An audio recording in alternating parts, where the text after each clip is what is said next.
Hi, everybody. It's Amanda. I am back here with you this evening. As I mentioned last evening, we are focusing this week with the Canadian Awareness Infertility Week. You may have seen the hashtag 1in6 floating around on different social media channels, and we want to bring some attention and awareness to Infertility Awareness Week in Canada.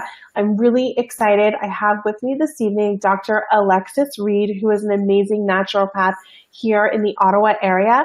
She is also the owner of Eco Chic Movement. So you may have seen some of her products around town in Ottawa, but also expanding into many other whole food markets and other places. So welcome, Alexis. Thank you so much for being here tonight. Can you tell us a little bit more about you?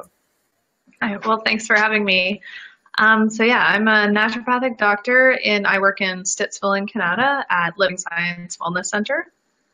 And before I became a naturopath, I was a chemical engineer, and then I did my master's in toxicology and pharmacology. So sometimes those seem to be all over the place, but one nice area that pulled it all back together was in making toxin-free skincare products. So my skincare products are geared towards mom and baby. I do have products for adults as well, but the focus is mom and baby. And my patient base as a naturopath also tends to focus heavily on fertility, pregnancy, postpartum, and moms of children, I would say, under 6. Amazing. So can you explain to us a little bit what a naturopath does and why is it beneficial for us to be seeing a naturopath? Sure.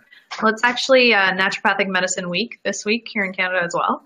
So I'm doing on my Facebook page, Eco Chic Movement, I'm doing a big push on just education around naturopathic medicine this week. So more information about what we do, what's available, who should come see us. So really anyone can see a naturopath. I will talk more about who I tend to see in practice.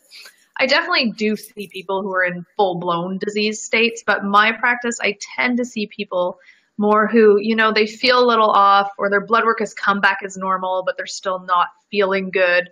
I see a lot of people with issues with fatigue, stress management, which are both symptoms of modern day life. I also see a lot of hormonal imbalances. So things like heavy periods, painful periods, PMS, endometriosis, polycystic ovarian, these sorts of things. So the 3 main areas that I think naturopathic medicine does really well in is hormonal health, digestive health, any sort of difficulty eating certain foods. And I'm laughing because I'm thinking in my head so many things that people think are normal, but they're not normal, they're common. For instance, having diarrhea 5 times a day, not normal. Having overwhelming PMS, not normal, but common. So working out a lot of those blips that are not normal and keeping you from optimal function. The other area that I see a lot of is anxiety. Can you explain a little bit, you said, we were talking about kind of hormone health and blood levels. You said, they might come back normal, but can you talk a little bit how, our main medical healthcare providers, doctors that we may be seeing, there's a really large range of what they're looking for in our blood levels that is normal, but from my understanding, it's not always optimal. No, and there is a huge range, specifically with thyroid. Typically in Ontario, I work in Ontario, so I speak for Ontario. What's tested is TSH, which is your thyroid stimulating hormone. So that's your signal from your brain to your thyroid. Different labs have different ranges on that. So what I see in my practice is a lot of people who are coming in with a TSH of greater than 3. For to be in optimal function, your TSH should be between 1 and 2. I see a lot of people who are coming in between 3 and 5, but they're still not outside of the range, so they're not being flagged. And thyroid is very closely related to fertility and hormonal health in particular. So that's the big one that I see. Another one where optimal health can get missed in the range is iron. Oftentimes people are told their iron's okay if their stored form of iron hasn't been looked at.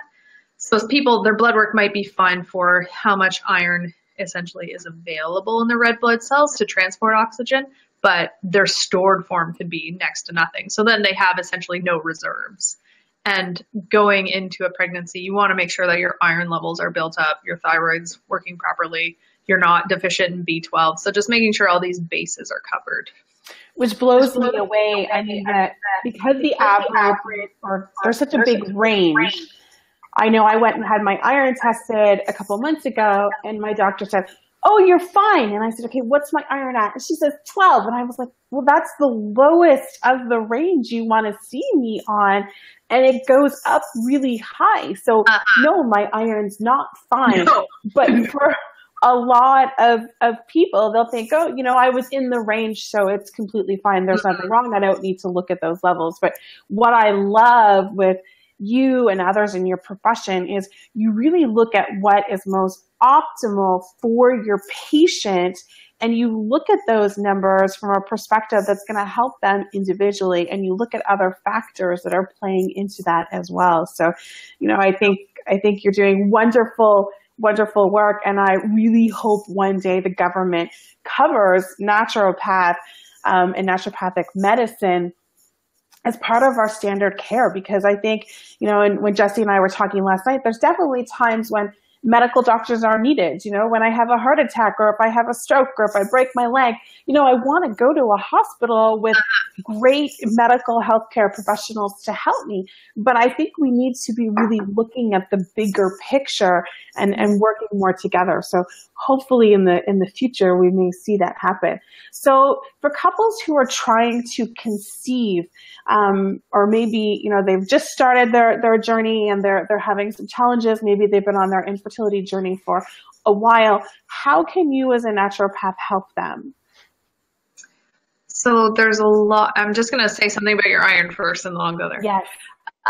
So when your iron, that's a ferritin of 12, yes, we like to see it at least 40, and for proper hair growth, you need 70, just as a tidbit. Okay, back to the examples, because it was just in my mind. With couples, well, first thing is to be looking at the couple, because often a lot of the focus gets put on the woman as the source of the issue. And they carry a lot of stress from that. Because and the women really take it on. Yeah, a lot of times there is a male factor, so making sure that both. There's a lot of different things. So it's always a great idea for anyone, even if you're not having trouble conceiving yet, to be mindful of your health, especially in those 3 months leading up to conception, because it's during those 3 months that for the sperm, that's when the sperm are maturing, the sperm that are going to be used are maturing. And same thing with the egg, that's when that dominant follicle is developing. So there's a lot that we're learning every day about epigenetics and how diet and lifestyle, these things can influence which genes are expressed. And especially in that 3 months prior to conception, you want to be optimizing everything you can to develop the healthiest sperm and healthiest egg possible. A lot can be done. A lot of what I see happening is many people ovulate on day 14, because that's what's talked about a lot. 28-day cycle, ovulate on day 14. Because that's all we learn in high school sex ed. We're supposed to have 28-day cycles, and we're going to ovulate on day 14, and that's it. It's going to be done. And in my experience, it's actually quite rare for someone to have a 28-day cycle and ovulate on day 14. So one of the first things I always like to do is have a woman taking her basal body temperature in the morning to help investigate, number one, if she is ovulating, when it's happening, and the cycle both very important. For whatever reason, I like it this way, but it just seems to be the patients that come to me. I work a lot with people who are not yet at the fertility clinic, or are trying to avoid the fertility clinic. I do also work with people who are at the fertility clinic, but I've been fortunate, I see it, as being able to work with people who haven't gone down that road yet and maybe save them from having to go down that path. Obviously, some people need IVF, IUI, these assistants, and it works great for those people, but there's a lot of people that can avoid it just by optimizing some things. So the first thing I usually look at is that basal body temperature to see what's going on. That's a simple, cheap, free test to do, and it gives us a lot of information. It gives us information about the thyroid as well, because the thyroid, amongst other things, is the master metabolism. So if your temperatures across the board are lower than what they should be, that's a good functional test that your thyroid's not working optimally. It also looks at the first half of the cycle should be estrogen dominant, the second half should be progesterone dominant, and you should have a temperature dip, then spike at ovulation, and it should stay up because progesterone's a hotter hormone. So just from those temperatures, I can get an idea of where your estrogen, progesterone are hanging out if you are ovulating, when you're ovulating. So the first thing I do with people is figure out that timing to make sure everything has worked out correctly. And it sounds simple, but you wouldn't believe how many times people are just not trying at the right time. Right. And it's all that change makes a world of difference, obviously. And trying to do the smallest amount that we can to get the biggest results. So you don't want to have to go full bore right off the bat, but there's plenty that can be done. One of the common things that I see, and this is a consequence of stress and modern day lifestyle, is the time from ovulation until the period starts needs to be at least 12 days for that fertilized egg to take hold in the endometrium. Oftentimes people's lining starts sloughing off at day 8 or day 10. That's what we call a luteal phase deficit. And one of the best ways to address that is through supplementation to support progesterone. So not giving progesterone right off the bat, but there's vitamins and nutrients like that. And also acupuncture is one of the ways to help stretch out that cycle. So really, and I also always want to look at thyroid, iron, and B12 because I have had too many patients to count in my practice who have come in after a round with the fertility clinic, an unsuccessful round, come in, I look at their blood work, and one of those 3 is off, and you correct it, and they get pregnant.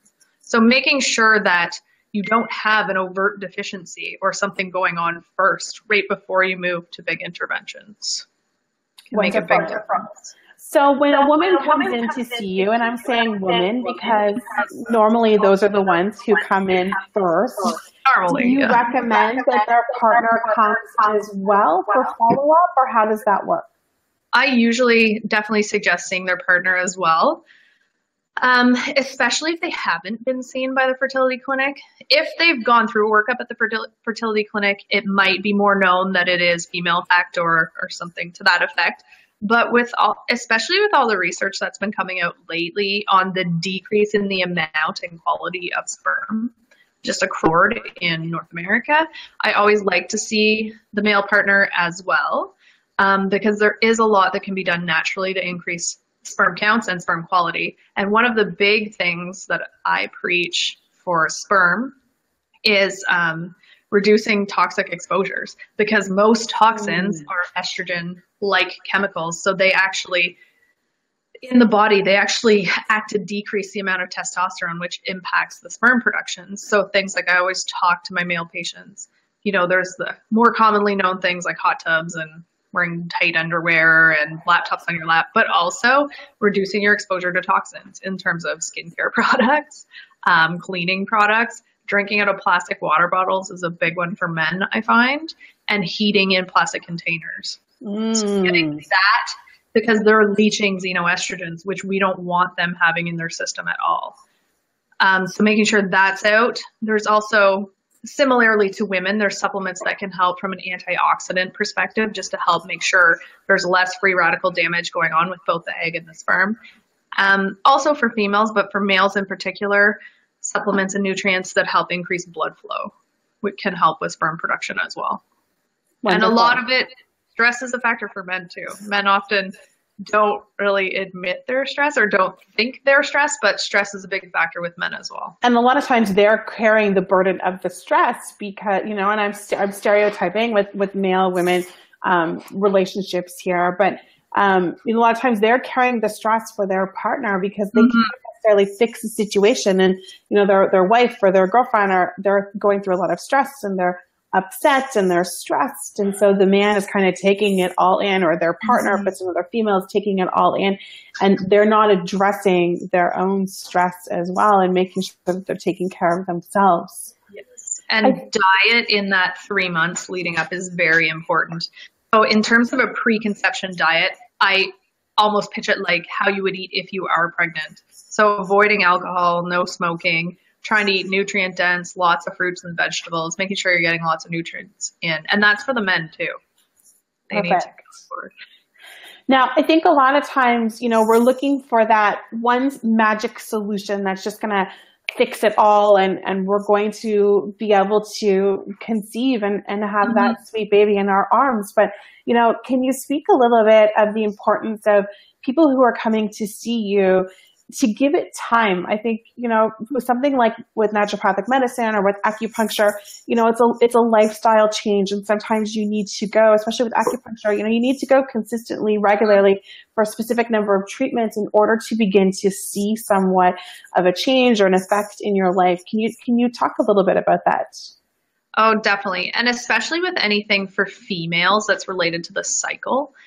I'm not expecting to see huge changes until 3 months because it takes time in that process. And then we have to see what happened that month and adjust and, see what happened the next month and adjust. If things are moving at month 1 or 2, I'm really happy. I'm not discouraged or anticipating any change until month 3. And it is the kind of thing that, we as a society are used to being able to take a pill for X ailment and making it get better. But with things like thyroid, adrenal health, hormonal health, you're looking at 3 to 9 months to see the full effect of those panning out. And you have to be consistent and stick with it. One thing I see a lot of in Ottawa, which it's a good thing that we're a very healthy and active society, but another thing I see a lot of is overtraining. If people, I got to run the marathon in May and get pregnant in June, there's a good chance that's not going to happen because your body sees overtraining as another stress. So you really have to moderate your life when trying to get pregnant because evolutionarily, our body doesn't want to bring a baby into a situation that it doesn't deem safe. And yes, there's always those cases of those people who have 0% body fat and run 8 marathons and get pregnant. There's always those people, same as the, drug addicts and all. There's those people, you can't really focus on them. They're more outliers. But in general, you need to be exercising in moderation, eating well, and just doing these things as a lifestyle change over a 3 to 6 month period. And for even, the rates of getting pregnant and the number of days a month that it can happen, it's pretty amazing when it does happen. Like the odds aren't in our favor from a nature perspective. Like it's normal for people to take 3-4 months to conceive. I often see people getting really anxious that it didn't happen the first month. And I'm not concerned at all if it doesn't happen the first month because timing might have been off. They might have had some deficiencies that we're working on, these sorts of things. So trying to not, which is easy to say, and I'm an overanalyzer too, but not overanalyze things in the early going too. So you mentioned a little bit, we chatted about acupuncture. Can you tell us what is acupuncture and how can acupuncture be used when trying to conceive? Mm-hmm. So acupuncture can be used in a number of different ways, but the teaching that I have learned and how I come at acupuncture is from a Chinese medicine perspective. So it works on a channel system, and the channels are associated with organ systems within the body. So the theory with the acupuncture, and this is hard for my brain too because I'm an engineer, but the theory with the acupuncture is that there are these channels and there's energy blockages in these channels. Us yoga teachers get it completely though. It's like, it was really hard for me. Corresponding to certain organ systems. So what the needles are doing is helping to disrupt that flow and balance it out in the organ systems. Yeah, it was really hard for me to take on, but now I love acupuncture. It's rare that I have a day in practice that I don't do acupuncture on someone because you see the results in clinic. It is so effective, especially for hormonal stuff. That is where I use it the most. I also find it for me when I go in for treatments, it's my relaxation time. Because when you're lying on that table and you can't move with the needles in different points of your body, you're allowed to kind of de-stress and your mind can't be thinking and doing 100 different things. You have to allow your body to lay and rest there during the session. Yeah, it's definitely a form of forced relaxation, which most people can use. And there's some areas, one of the most researched area of acupuncture is with respect to fertility. I was recently, when was that? The end of March, I was in Vancouver for the Integrated Fertility Symposium. which was great. It brings together acupuncturists, naturopaths, endocrinologists, reproductive endocrinologists, and everyone, different presentations from different people's perspectives and all the new research. And a lot of the new research is being done on acupuncture. And just a few of the areas where acupuncture is superior to anything, including drugs, is with that luteal phase deficit. When your progesterone levels don't stay up high enough post-ovulation, there are acupuncture points that can help to essentially stretch that cycle out. There's acupuncture points that help stimulate ovulation if your problem is with not ovulating consistently. And there's also acupuncture points that can help. Some people have a difficulty with the thickness of their uterine lining not getting thick enough. There's acupuncture points that can help with that as well. Amazing. And just to kind of debunk some of the myths, acupuncture does not hurt. It is not dangerous. No. It's a short period of time. I think sometimes people are hesitant because they think, I hate getting needles at the doctor's. I don't want to, so I'm not going to go get acupuncture. And it's a much different experience, I found. Oh, totally. I'm a wimp, even though I do it on other people all the time. I don't love needles myself, but it's not like an injection needle. An acupuncture needle is the thickness of a piece of hair. They're very thin. And there's a range of normal for what you can feel sensation-wise. Some people feel nothing. Most people feel an awareness, sort of a heaviness and achiness, but you shouldn't feel anything sharp or shooting. If you do, I just adjust the needle. And most people after 2 to 3 minutes of the needles being in aren't really feeling much at all. And people do find it super relaxing. It's common for me to come in and have my patients have fallen asleep. Right. Because when we're on this journey of trying to conceive the stress, and then we begin to not sleep well, and it's hard for women's bodies to relax in any state, let alone when trying to conceive and carrying that stress as well. So any relaxation and rejuvenation they can get is definitely helpful. So where can people find more information about you? So I have a lot of information on my website, which is ecocicmovement.com. I have my blog on there as well. And there's a ton of blog posts on there, but there are definitely blog posts on fertility and acupuncture, lots on the thyroid. There's some on polycystic ovarian syndrome, a lot on stress and sleep. And then for my practice, I practice at Living Science Wellness Center, which is in Stittsville, Canada. So there's also information on their site as well. And one thing I just want to say with the stress piece, I see a lot of women who have what we call secondary infertility. So they didn't have any issues with the first one.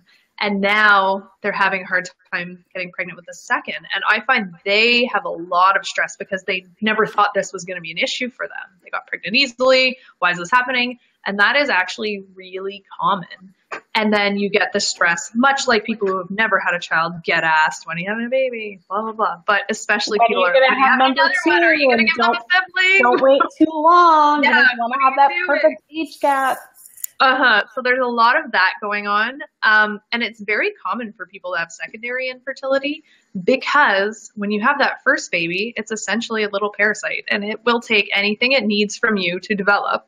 And many women are left very depleted after their first baby, which affects vitamin and mineral levels, really affects thyroid, and progesterone levels can lower after that first pregnancy. So there's a lot of things that can be done to help with that secondary infertility too. And it's hard for people because you're also being told all the time, don't stress, don't think about it, how come you're not thinking about it? And people say a lot of really insensitive things that I hope they don't think about and they just come out. But there's a lot of some of the things my patients have told me that have been said to them in my office, I just can't believe it. So trying to find, and I want to emphasize how important reducing your stress is, but not making that another stress for them. So trying to find something that really jives with you to reduce your stress, because from an evolutionary perspective, your body doesn't want to procreate when your stress hormones high, because when we were cavemen, if stress hormones were high, it's because we had a famine or we were being chased by a bear. So your body doesn't see that as a safe environment to reproduce in. So it's really important to find some sort of reprieve on a daily basis, be that yoga, be it meditation, be it singing at the top of your lungs in your car, just something that helps with your stress levels. Amazing. Thank you so much for being here with us tonight. And we will pop your Facebook page in the comments below so people are able to connect further with you there.